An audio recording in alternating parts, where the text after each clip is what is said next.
conversation today is with Scott Kallick, and he's got a really cool story, mostly because it's the entrepreneurial story that we all want to have as entrepreneurs. He founded a company, scaled that company over years, and then exited that company in a multi-million-dollar exit, which then allowed him to move into a new phase of his career where he became an angel investor as well as a business advisor and business coach. Really, really cool story. Please enjoy. Scott, great to see you again. Great to be seen. Thanks for having me. Of course. We met about a month ago, and there were a few things I learned about you in that conversation that I definitely want to dive into today. First topic I wanted to hit on is sort of around entrepreneurial freedom, we could say, which is something that my company talks about a lot, about how being an entrepreneur should allow you a number of freedoms, including the freedom to work where you want to work. And one of the things I learned about you last time we talked was you live 5 minutes away from the ski slope, which is definitely on my bucket list. Have you always been big into skiing? No, I haven't. I had my own company, and my dad got an opportunity back in the early '80s to own part of a property, about 3-4 minutes from the ski lifts, and I started coming out. I really hadn't skied other than around Wisconsin, it's almost like ice skating there. It's not really skiing. So when he bought this place, I started coming out maybe a week every year, and I really loved being with my dad. I really loved just the time on the chair lifts and navigating the slopes. I was not a good skier at first. I spent more time on the ground than I did on my skis, but eventually I got proficient, and about 2018, I bought my own place out here with the thought that I'd spend 4 or 5 weeks a year out here, and then COVID happened, and my fiance, who is now my wife, and we decided. We had such a great winter in that first COVID winter, just being out here the whole time, that we decided, hey, what's stopping us from being out here, for the whole ski season? So we took that on, and it's been a thing for us. And so now are you sort of a seasoned pro? Do you enter into all of the downhill slalom competitions on the local mountain, or what? Hardly. No.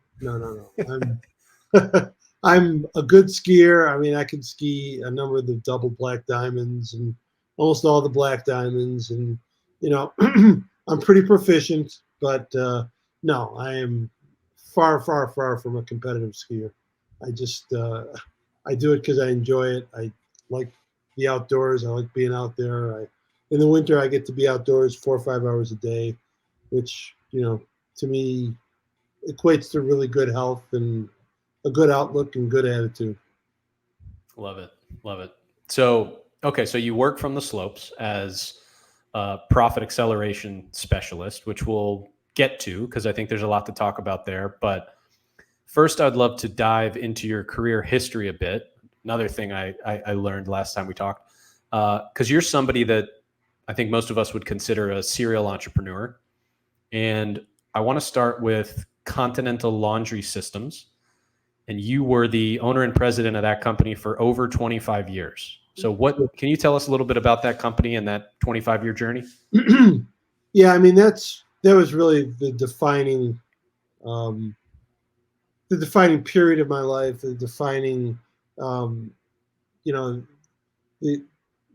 defining part of my life was being able to own a business, be able to grow it from a very small, nascent company to a mid-market, best-in-class, best-in-service company.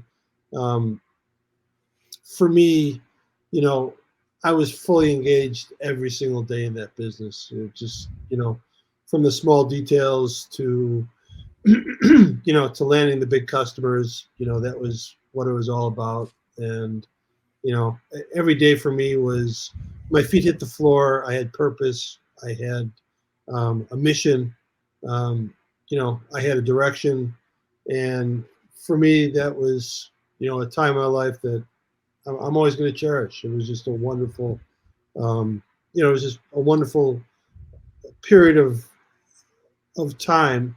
Um, look, not that I didn't have my frustrations, not that I didn't have my ups and downs. I did, but they were overridden almost every day just by what I saw in front of me and the possibilities I saw in my business, and really the fun, the fun of being out there and meeting with potential customers and meeting with existing customers.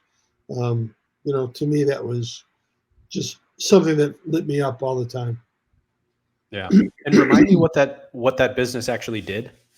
Yeah. So we were we were kind of a real life Monopoly game. Excuse me. Sorry. So basically, we operated coin laundry, which then evolved into card operated laundry in apartment buildings, colleges, prisons, truck stops, um, fraternities, all kinds of places that people would live and operate a coin laundry. So, the model was we would actually lease out space in these places. We'd sign 5 to 10 year contracts, depending on how much we could offer, and and we operate in those spaces, and and we operated the equipment, we serviced it, we made the collections on the proceeds, and we shared them with the owners. Got it. Was Georgetown University or NYU one of your clients by chance? No, that wasn't in our geography. We did operate in Okay. about 35 colleges, but those were not really in our geography. Um, the college business was really interesting because the trying to deal in the state universities, and we had a couple, were just very difficult because they tried to commoditize the industry, and so it was pretty tough to make a profit on those type of deals. And we typically had you know lots of competition after that business trying to boost their numbers quickly.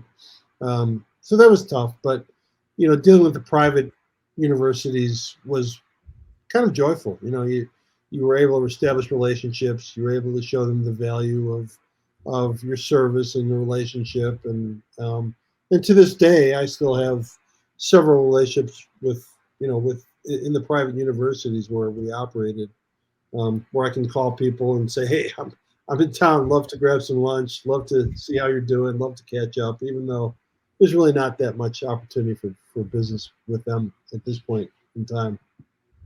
Yeah, got it. And what did the financial model look like for that? I mean, is this like you have the capex of having to purchase all the laundry machines and install them and all that, and then you're making it up over time on like the coins that people are putting in, or how do the financials work? Yeah, it was very capital intensive. I mean, everything was front loaded. So yeah, I mean, you know, you'd have to purchase machines and technology, which, you know, could be more than $1,000 a machine when it's all said and done. And essentially, you're looking to get your money back in 24 to 30 months. And then you have the cost of operation. You have the cost of repairing the equipment and the parts and the labor to go out there, and the labor of people to go out and actually make the collections of of the cash that was generated on site, and and then the internal costs of running an operation, having people in the back room. um, you know you had the costs Yeah, of, yeah, I mean, the cost of insurance, and yeah. which, and liability and vehicles. So yeah, there were a lot of costs involved, but generally it was a pretty good business, and a business that was very scalable. Okay. So when you talk about the scalability of a capital intensive business like that, and some of our clients are just like this. It's kind of like the faster you grow, the more money you need now in order to, put that capital down to actually purchase the equipment and do the installs and that sort of thing. So, I I mean, did you guys go for outside funding in order to grow, or did you just sort of organically grow over time with cash flow that you were generating? How did you fund the growth? Well, really both. I mean, part of it was internal, but yeah, I mean, we basically used the bank's money to grow. I mean, we let's see, I would say, in the last 20, well, you know, we operated for 25 years. From year 6 to year 25, we probably quadrupled our growth, maybe more, and our total debt pretty much stayed the same. So we used, basically used the bank's money to grow and leverage. But our debt per machine, in year 25 was much less than it was in year 5 or 6. Yeah. And now I'm just kind of curious because we're in obviously, interest rates. It's been, we've been in a basically 0% interest rate environment for a long time. Now they've been going up, the past year or two. What were the interest rates kind of on that debt when you were doing that? I mean, I think when we started, we were in the 7 to 8% range. I think Hmm. at some point we got down to maybe 5 or 6. I mean, we had a credit line that we would access every year. We were typically, securing about $1 million of credit line, per year, and pretty much using most, if not all of that every year to grow. But we were also paying down the other side of the facility. So, Right. as we grew, the interest rate, kind of came down for us. It was our friend, and the banks, the banks were our friend, and also probably were the area that most drove me crazy. I mean, dealing, dealing with banks to me was just a headache. And you know, you would have a loan officer who would, you'd take 2-3 years to really have them understand your business, and then they'd get promoted or go to a different bank, and you'd be with another loan officer who had no idea what your business was or how to explain it to the people upstairs, and So they cut suddenly your covenants get more restrictive just because somebody got a promotion. Yeah. right, or they cut your credit line in half, and then you'd have to change banks again. We changed banks 7 or 8 times in 25 years. I mean, it was something that was an enormous pain. You know, you're getting new checks, you're closing accounts, um, it was just, it was an enormous pain to do it. But, at the end of the day, I just kind of committed to myself that I wasn't going to be, held up by the banks. We're going to continue to operate the way that we needed to operate in our business, and, you know, continue to service our clients the way we needed to. Yeah. Wow. Well, let that be a lesson to any capital intensive entrepreneurs out there. But you made it through. So started with you purchased a laundry route at the beginning of this. You grew the business to be much, much bigger. And then you ended up selling the business. Right. So who did you end up selling to, and what was that process like?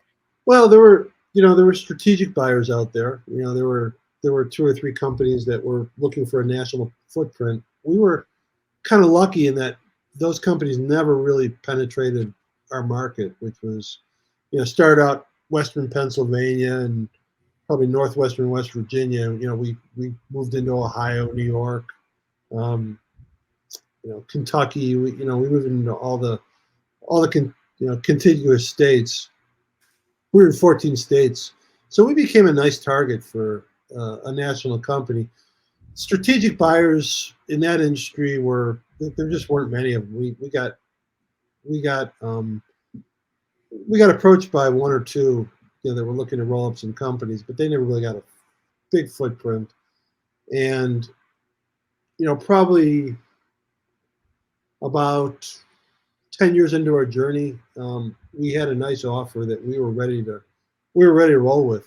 My mom had cancer. I wanted to move back to Chicago to be with her. We got a nice offer. We were within 2-3 days of closing the business, closing on the deal, and the company backed off and dropped the offer by $1 million, and we said, hey, see you later. We're not going to be held hostage to this. And we ended up operating for another 15 years after that. Wow. And we grew profitably, and we really learned how to increase our margins, increase our operating margins. We became a very healthy business, and then it was time. I was running the company with my wife, who, after 20 years, became my ex-wife, and the working relationship got very, very stressed, and I just felt it was time. It was time to get out. Unfortunately, there were periods of consolidation in our industry. They happen about every 7 years. We happened to hit it kind of perfectly. We got approached by 3 national companies at the same time. 2 of them ended up really kind of going to war over us. So, we got a very favorable offer.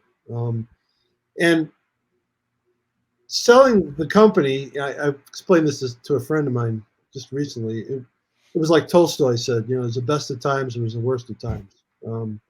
It was wonderful in that I kind of achieved my goal, because I never thought that I was going to hand this off to my kids. There was always an exit that I thought was going to happen at some point.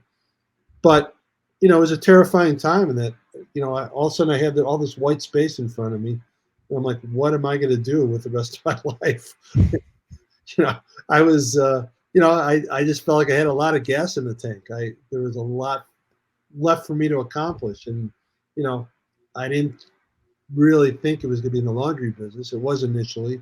I took an offer from the company that purchased us. They were a multi-billion-dollar company. They wanted me to be an officer of the company, and it sounded better than any other thing that I had going. So I accepted that offer. And for the first 2.5 years, it was really a lot of fun. I mean, I really was able to achieve a lot for them. Ink some big deals for them. It was really a lot of fun. I was able to use their resources, and what I had learned, because we were never really competing straight up with the big companies. You always had to do something a lot better than them to get the business. And but after about 2 years, they brought in a new management team. The culture changed, and I just really didn't feel like I fit in anymore. And it's time for me to leave. And it took me a while to figure that out, but I did, and we kind of came to it mutually. It was it was a good thing to get out of there. Do you think part of that was just you were so used to being the top dog, and now all of a sudden you were maybe one of a group of partners, but probably not the top? Like, did that have anything to do with it? Not as much as the fact that, when you're running a business, it allows you to really use your creativity, use the resources that you find within yourself. It really allows you to differentiate yourself from other companies. And to be a part of a corporation, they don't value the passion that you can bring to a company as a founder and an entrepreneur. It's just, there's really no place for it there. And to me, that's what frustrated me the most. Yeah, that definitely resonates with me. I've worked a couple corporate jobs. I agree. Yeah. Okay, so you exit. You work with them for a couple years, then you're done. Now, I didn't ask you what your windfall was from the exit, but if I go to your LinkedIn page, in addition to your business coaching practice, I also see a lot of companies that you're involved in as an advisor / investor. There's Napkin, Baru, Entree, Hello Woofy, Answerable. There's a number of these. So are you effectively a venture capitalist at this point, just managing your own book? I'm not a VC. And I have some good friends who are VCs, so I'm not gonna, I'm not gonna say anything negative about VCs. I think the VCs are in a period of of really searching for who they are at this point. Hmm. But I would say more an angel investor. Um, and yeah, I mean, I started kind of working with startups because I had a real passion to see companies grow. Um, but I think again with a lot of with not a lot of with some startups I was working with, they didn't have the same passion that I did, to see themselves grow. And um, and as I was doing that, there were a lot of them were looking for funding. They were looking for, some money to grow. And so, you know, I helped fund several of these. So I kind of became an angel investor in that respect.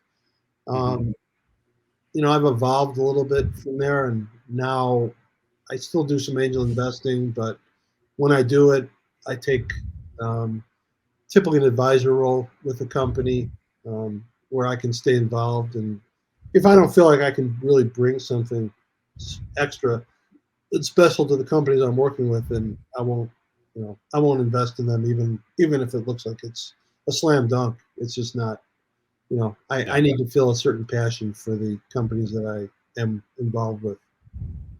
Got it. Okay.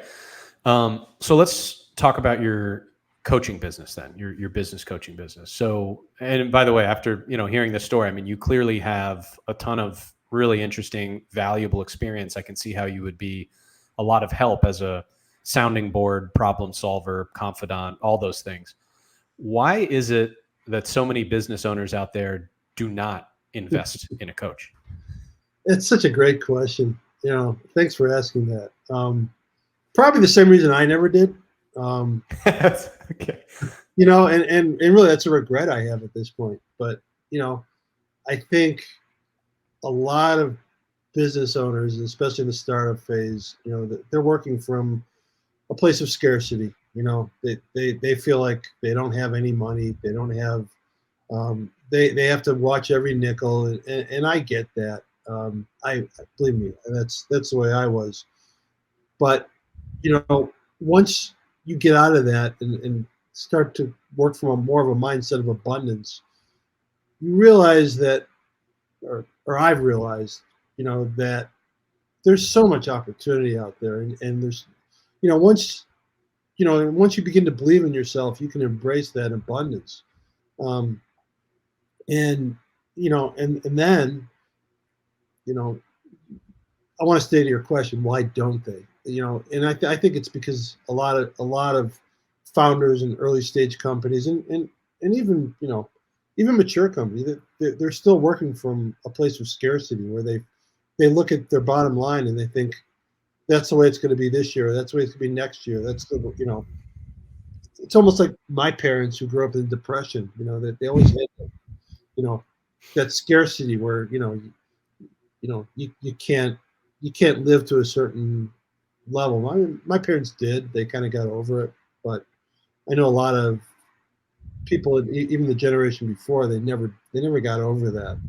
And I think it's a difficult hurdle for a lot of business owners to get over. It's a great question. Thank you for asking it. Yeah, absolutely. So, and by the way, I have a business coach, and mine is, I sought one out that was really focused on the marketing and sales side of business. And I think it's crucial to look at yourself in the mirror and identify your weakness, and then get coached up in that area as soon as There's no possible. doubt. I've had the same coach for 4 or 5 years, 5 years now. And you know, he is a business coach, but we don't really look at the nuts and bolts and the numbers that much. For us, it's about, hey, how am I showing up? Who am I being? When I go out into the world. How am I operating? Those are the things that I focus on with him, and I wouldn't be without one anymore. Yeah. Yeah. And obviously, everybody knows all the greatest athletes, even once they reach that pinnacle of athleticism, they still have a coach every day. And it's probably why they got to where they are. Right. Um, okay. So you've been a coach and a profit acceleration specialist for over 6 years now, looking at your LinkedIn page. And I'm sure over that time you've noticed patterns. So, what is your playbook kind of look like at this point, if you have one? And what are some of those common problems that you see, with business owners that have led you to developing this playbook? I mean, I see business owners, they're stuck. Not all of them. But they've done things a certain way. It's served its purpose. It's worked to a certain extent. It may still be working to a certain extent, but a lot of times they don't know where to look for new solutions, for new ways of going about things. And it's not necessarily in the outside world, it's within for a lot of them. Like, Hmm. I know for myself, like, I was the rainmaker in my business. I went out and, grew the business. I mean, that was what I was good at. That was what I loved. But I remember after about 15 years, listening to myself in a presentation, and I realized, you know what? I say the same thing every single time, and I approach these meetings the same way, and I accept the same, excuse my language, bullshit, excuses and answers from my uh, from these prospects. And I knew, like, at that point, it was time for me to do something different, and I enrolled in a sailor sales training course. And there were a lot of novice, salespeople out there, first job, but I showed up twice a week. I participated, I embraced it. you know I updated my tapes, and I took myself to a different level from doing that. And Hmm. that was crucial for me. And not only did it bring me new results, but it brought me new passion in my business. Like, it brought me new possibilities. And that's kind of what I want to be for my clients. Not kind of, it is what I want to be for my clients. It's showing them that they have new possibilities within themselves. And um, I'm working with someone now who's looking to pivot her business, and she's in the health field, and she wants to pivot her business. And it's so exciting to me, to just be able to work with her and watch her see the possibilities of what she can create in her business, and show up week after week, and with wins. And it's exhilarating to me to watch that happen. So Yeah. I've had my wins. I've cashed out. I'm the if you look at the before and after picture of an entrepreneur, I'm on the I'm on the after side. You know, I'm I'm I'm living in Colorado, 5 minutes from a ski slope. Uh, I've got two great dogs. But to me, this is what brings me love and joy in my life, is to watch other people, strive to get to where I am. Yeah. No, that's awesome. That's awesome. One other thing you mentioned before we were recording is this sort of this idea of niching up, growing by shrinking.